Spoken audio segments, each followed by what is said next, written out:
भारत के जीवन शैली के दो एक्सट्रीम है जैसे। सोशल मीडिया पर एक तबका ऐसा भी है जो ये कहता रहता है कि 40 की उम्र में आप रिटायरमेंट कैसे ले सकते हैं और बुढ़ापे में आप 1 करोड़ की मंथली इनकम कैसे कमा सकते हैं। वहीं पर दूसरी तरफ देश में एक आबादी ऐसी भी है जिसको दिन भर का खाना भी नसीब नहीं। मैं उन्हें दैनिक मजदूर भी नहीं कह सकता, क्योंकि महीने में हर दिन उनको मजदूरी करने का मौका मिले ये भी निश्चित नहीं है। खेत में मजदूरी करने के बदले उन्हें 3-4 किलो अनाज मिल जाता है, कभी कभी पैसे भी नहीं मिलते। पूरे महीने में मुश्किल से 5-7 हज़ार कमा पाते हैं और उसी से पूरे परिवार का गुजारा करना पड़ता है। ये आज की सच्चाई है, 2025 की सच्चाई। बिहार में इनकी आबादी बहुत सिग्निफिकेंट। पिछले 30-40 सालों में हालात बद से बदतर होते चले और आज इनका रिवाइवल करना बहुत ही मुश्किल दिखता है। इनको इस गुनाह की सजा मिल रही है कि इन्होंने एक ऐसे प्रदेश में जन्म लिया जहां सरकार ने और समाज ने दोनों ने सिर्फ इनको निचोड़ा है, इनका शोषण किया है, इनका फायदा उठाया है। आइए कुछ आंकड़ों को देखते हैं और स्थिति को समझने की कोशिश करते हैं। आज बिहार एक लेबर सप्लायर स्टेट है। 1960 के दशक में बिहार की जीडीपी भारत के राज्यों की सूची में पहली पंक्ति में थी। Power plant, sugar mills, jute mills, petroleum refinery, सब कुछ बिहार में था और सब अच्छे चल रहे थे। भारत के करीब 40% मिनरल्स बिहार में थे, वो आज झारखंड में चले गए। 1960-61 के समय भारत के जीडीपी में बिहार की हिस्सेदारी 7.8%, जो घटते घटते 2000-2001 में 2.8% पर चली आई। अभी उसके बाद 25 साल और निकल गए। बिहार की जमीन पूरे भारत में सबसे ज्यादा उपजाऊ जमीन है, फर्टाइल है। पर green revolution, agricultural reforms Punjab और हरियाणा को ध्यान में रखकर किया गया। मजदूर बिहार से गए, बिहार अपने यहाँ ही ग्रीन रिवॉल्यूशन नहीं कर पाया। बिहार में ना इंडस्ट्रीज डेवलप हो पाए और ना ही ऑर्गेनाइज्ड एग्रीकल्चर डेवलपमेंट हुआ। एक समय ऐसा था जब बिहार में सिर्फ एक ही कारोबार डेवलप हो रहा था, किडनैपिंग, एक्सटॉर्शन और फिरौती का। जब पेट भूखा सोता है और परिवार का शोषण होता है, तब गुनाह फलता फूलता है। 1980-90 के दशक में बिहार में लॉ एंड ऑर्डर की हालत बहुत खस्ता हो गई थी। राज्य सरकार की नीयत में ग्रोथ था ही नहीं। ऐसे में राज्य में कौन निवेश करेगा? बिहार एक मजदूर सप्लाई करने वाला स्टेट बनकर है। मैं भी बिहार का मूल निवासी हूँ। मेरी पैदाइशी पटना की है। आज बिहार में करीब 38% युवा वोट बैंक है ना। युवा कहना गलत होगा, 50 साल के नेता भी युवा की कैटेगरी में आ जाते हैं। हम 20, 25, 30 साल की लोगों की बात कर रहे हैं, नौजवान कहना बेहतर होगा। तो 38% नौजवान वोट बैंक है बिहार में, जिन्होंने जंगल राज को देखा ही नहीं। वह उस समय या तो पैदा ही नहीं हुए थे या बहुत ही छोटे थे। पिछले 20 सालों में लॉ एंड ऑर्डर की स्थिति में पहले के मुकाबले बहुत सुधार हुआ है। बेसिक इंफ्रास्ट्रक्चर, सड़क, बिजली, पानी, इन सब पर बहुत ध्यान दिया गया और निवेश के लिए ये एक सही कदम भी था।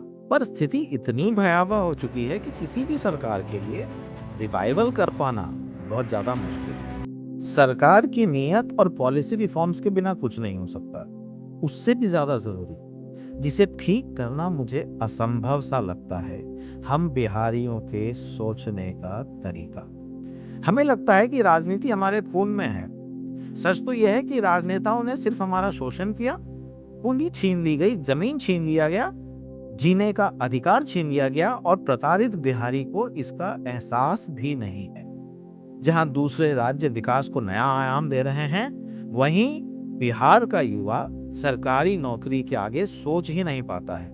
वो सरकारी नौकरी जो इतने बड़े तादाद में संभव ही नहीं। राजनेता चुनावी जुमला बनाकर इसका फायदा उठाते हैं और बिहारी को मूंगफली दाना दे देते हैं। अंग्रेजी में इसे पीनट्स कहा जाता है और बिहार में स्थानीय भाषा में इसे चीनिया बादाम या टाइम पास कहते हैं। इसी चीनिया बादाम में विकास की परिभाषा सिमट कर रह गई। आलम यह है कि अगर हमारे गांव से दिल्ली कलकत्ता के लिए कोई ट्रेन चला दी जाए तो हमें इतने खुश हो जाते हैं, इतने खुश हो जाते हैं कि समझो संपूर्ण विकास हो गया। इसके आगे और कोई विकास की कल्पना भी परे है, मिथ्या है, मृग तृष्णा है। हमारे सोचने की शक्ति खत्म कर दी गई। हमारे दो पूर्व मुख्यमंत्री माननीय श्री लालू प्रसाद यादव जी, माननीय श्री नीतीश कुमार जी, दोनों ही पूर्व में केंद्र में रेल मंत्री रह चुके हैं और दोनों ने ही बहुत चिनिया बादाम बांटा है।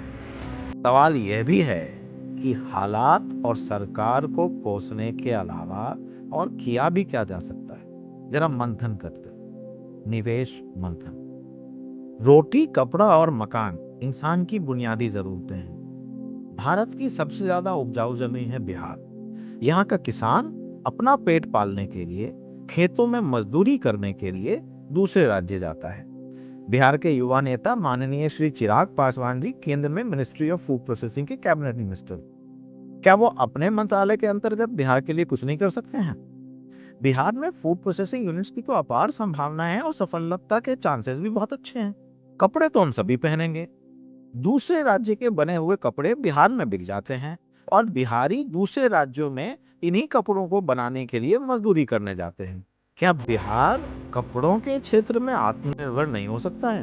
बिहार के माननीय श्री गिरिराज सिंह जी केंद्र में टेक्सटाइल मिनिस्टर हैं, कैबिनेट मिनिस्टर हैं। क्या वो अपने मंत्रालय के तहत बिहार में कपड़ा उद्योग को बड़े पैमाने पर बढ़ावा देने के लिए कुछ नहीं कर सकते हैं?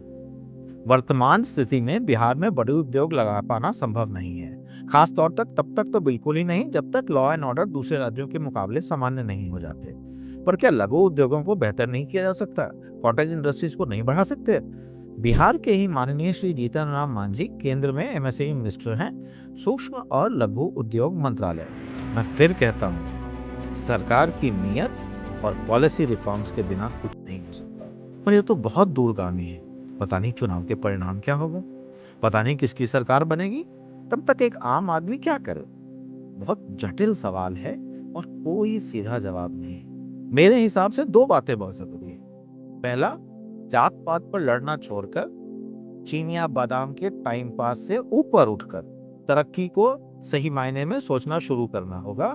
सोचेंगे ही नहीं तो करेंगे क्या? दूसरा, वो सभी बिहारी भाई बंधु जो पलायन कर गए, जिनमें से एक मैं भी हूँ, जो local economy, global economy, policy making, market conditions, technical expertise, किसी भी विषय में अगर उनकी कोई भी महारत है तो वो अपने स्तर पर सोचने की कोशिश करें कि वो अपने मातृभूमि के लिए, अपने बिहार के लिए वो क्या कर सकते हैं। आपका सोचना भी एक बहुत अहम शुरुआत हो।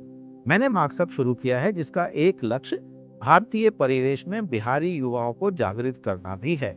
आप भी कुछ कोशिश करें, जो भी आप कर सकते हैं। अगर आपको मेरी ये सोच सही लगती है तो आप भले ही इस वीडियो को लाइक मत करिए, इसे शेयर जरूर करिए, किसी की सोच बदलने में मेरी मदद करिए। मैं आज ये सोचने पर मजबूर हो चुका हूं, मैं बिहारी, क्या मैं सब पर भारी? जय हिंद, जय भारत, जय बिहार।